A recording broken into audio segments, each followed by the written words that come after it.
আপোনালোকে এই ফটোখন দেখিছে নহয় এই ফটোখন দেখি কি গম পাইছে কওকচোন আপোনালোকে যে সিদ্ধাৰ্থ আৰু অমিত প্ৰভাৰ গোপন চক্ৰান্ত ফাদিল এই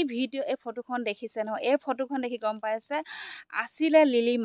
আছিলে লিলিমাই সিদ্ধাৰ্থ আৰু অমিত প্ৰভাৰ সেইকাৰণে অমিত প্ৰভাৰ মুখৰ পৰা লেলে কথা ওলাইছিলে আপোনালোকে শুনিছিলে নহয় কি ভাষ্য দিছিলে সাংবাদিকৰ সন্মুখত এইজনী নটংগীজনী এই নটংগীজনীৰ লিংক আছিলে সিদ্ধাৰ্থৰ লগত এই ফটোখন দেখি আপোনালোকে নিশ্চয় গম পাইছে তেওঁ চৰিত্ৰহীন ছোৱালী এগৰাকী কাৰণ কেলে চৰিত্ৰহীন ছোৱালী বুলি কৈছে চাওক ইমানখিনি মতা মানুহৰ মাজত অকলে প্ৰগ্ৰেম কৰিবলৈ গান গাবলৈ গৈছে তাই নোযোৱা হ'লেও হয় কি দৰকাৰ গৈছিলে কৰিব সেই প্ৰগ্ৰেম কৰিব যাবলৈ কি দৰকাৰ পৰিছিলে কচোন যাবলৈ একো দৰকাৰ নাই নহয় নোযোৱা হ'লে জুবিন দা অকলে হ'লেও প্ৰগ্ৰেমটো কৰিব পাৰে তেওঁ অকল গ'ল কাৰণে যে প্ৰগ্ৰেমটো কৰিব পাৰিব কোনো কথা নাই গৈনো কি লাভ হ'ল ভিডিঅ' কৰিব গৈছে জুবিন দাক মাৰি পেলালে আৰু কি কৰিলে তেওঁলোকে গৈছে একদম মানে তাত গৈছে লিলিমাই কৰিব গৈছে সিদ্ধাৰ্থ আৰু অমিত প্ৰভা তেওঁলোকে গৈছে ৰোমাঞ্চ কৰিব গৈছে তেওঁলোকে গৈছে লিলিমাই কৰিব গৈছে সিদ্ধাৰ্থ আৰু অমিত প্ৰভা আৰু জুবিন দাক কৰিছে হেক হয়তো জুবিন দাই এই কথাটো হয়তো অলপ গম পাইছিলে সেইকাৰণে জুবিন দাক তেওঁলোকে মৰা সিদ্ধান্ত কৰিলে সেইকাৰণে জুবিন দাক তেওঁলোকে মাৰিবলৈ চেষ্টা কৰিলে গম পাইছেনে কথাটো তেওঁলোকৰ এই ফটোখন দেখি গম পাইছে আপোনালোকে এগৰাকী নটংগী ছোৱালী আমাৰ এই মৰমৰ প্ৰাণৰ শিল্পীজন আমাৰ বুকুৰ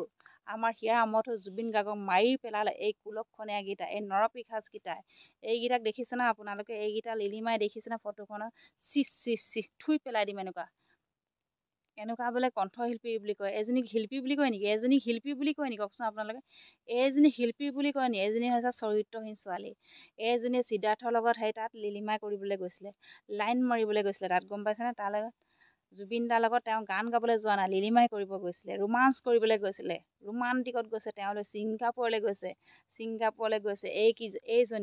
এইজনী ফটোখনে ধৰিব মই আগতে গম পাইছোঁ যে সিদ্ধাৰ্থ আৰু অমিত প্ৰভাৰ মাজত আছে তেওঁলোকৰ লিংক তেওঁলোকৰ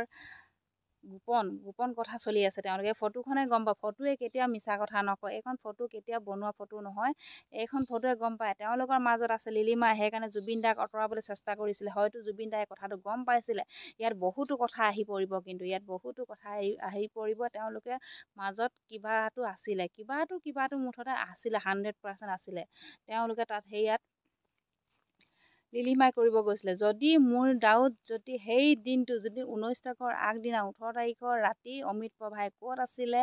সিদ্ধাৰ্থ ক'ত আছিলে তেওঁলোকৰ থকা সেই ৰুমৰ CCTV ফুটেজ চাব লাগে তেওঁলোকে কি কৰিছিলে কি নাই কৰা সকলোখিনি তাত স্পষ্ট হ'ব যে তেওঁলোকে সিদ্ধাৰ্থ আৰু অমিত প্ৰভাৰ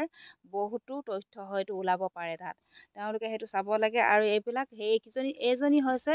জুবিন দা মূৰ খোৱা হয় হেঁতকেইটাক উচিত শাস্তি দিব লাগে এইজনী ছোৱালী হ'ল বুলিলে কি হ'ব ছোৱালী হ'ল বুলি এৰি দিব নালাগে এইজনী অমিত প্ৰভাক ছোৱালী হ'ল বুলি কেতিয়া এৰি দিব নালাগে উচিত শাস্তি দিবই লাগিব কাৰণ জুবিন দাক মাৰি পেলালে জুবিন দাক ছিংগাপুৰলৈ নি তেওঁলোকে প্লেনিং কৰি মাৰি পেলাইছে কাৰণ তেওঁলোকে গম পাইছিলে যে জুবিন দা হয়তো কিবা এওঁলোকৰ কথা গম পাব পাৰে সেইকাৰণে হয়তো কিবা দেখিব পাৰে সেইকাৰণে তেওঁলোকে জুবিন দাক মৰা সিদ্ধান্ত কৰিলে আৰু এইজনী মানে কথা কোৱা তাই বোলে ছিংগাৰ কণ্ঠশিল্পী হয় এইজনী ভাত শুনিলে মাথাটোৱে গৰম হৈ যায় এইজনীক দেখিলে মূৰটো গৰম হৈ যায় গম পাইছেনে এইজনী জুবিন দা মূৰটো খাবলৈ গৈছিলে জুবিন দাৰ লগত জুবিন দাক ব্যৱহাৰ কৰিছিল টকা লাগে তহঁতক টকা লাগে এতিয়া টকা খাবি এতিয়া তহঁতক কোনে গান গাবলৈ মাতিব তহঁতক কোনে মেনেজাৰ পাতিব তহঁতক কোনে ড্ৰাম ছিট বজাব মাতিব একো কৰিবলৈ নামাতে তহঁতৰ নিচিনা মানুহ অসমত থাকি একো লাভ নাই আমাৰ নিচিনা প্ৰাণৰ শিল্পীজনক যে মাৰি পেলাইছে তেওঁলোকে অসমত থাকি কি লাভ আছে একো লাভ নাই এনেকুৱা নিচিনা মানুহ অসমত থাকি একো লাভ নাই এওঁলোকৰ উচিত শাস্তি দিয়াটো বহুতেই দৰকাৰ কাৰণ অমিত প্ৰভাক কেতিয়াও এৰি দিব নালাগে অমিত প্ৰভাৰ গোপন কথা গোপন ভিডিঅ' এগৰাকী চৰিত্ৰহীনা ছোৱালী হয় থুই পেলাই দিছে এজনী মুখত মই কৈছোঁতো থুই পেলাই দিছে এজনী মুখত এজনী মুখ চাব নাপায় এজনী জুবিন দা মূৰ খোৱা হয় এজনী নিজৰ স্বাৰ্থৰ কাৰণে গৈছিলে ছিংগাপুৰ নিজৰ স্বাৰ্থত গৈছিলে তেওঁলোকে ইউজ কৰিবলৈ গৈছিলে তেওঁলোকক গম পাইছেনে নিজৰ স্বাৰ্থৰ কাৰণে গৈছিলে তেওঁলোকে তাৰ ৰোমাঞ্চ কৰিব গৈছিলে ৰোমান্টিক কৰিব গৈছিলে তেওঁলোকে জুবিন দাৰ লগত অৱহেলা কৰিলে জুবিন দাক বহুত অৱহেলা কৰিলে এইটো কৰিব নালাগিছিল কিন্তু বহুত হাও লাগিব গেলি মৰিব বহুত হাও লাগিব জুবিন দাৰ লগত এনেকুৱা সৰল ইমান এটা ভদ্ৰ, ইমান এজন ভাল মানুহ, ইমান এজন ঈশ্বৰ পুত্ৰ, এজন ভগৱানক তেওঁলোকে এনেকুৱা অৱহেলা কৰিলে তেওঁক কিন্তু ভগৱানে কেতিয়াও মাফ নকৰে। গেলি গেলি মৰিব যদি এহেঁতি অন্যায় কৰিছে জুবিন দাৰ লগত। গতিকে এইজনীক কেতিয়াও এৰি দিব নালাগে। অতি সোনকালে এইজনী শাস্তি দিব লাগে। হয়তো ছোৱালী হওক বোৱাৰী হওক মতলব নাই, এজনী শাস্তি দিয়াটো বহুতেই উচিত।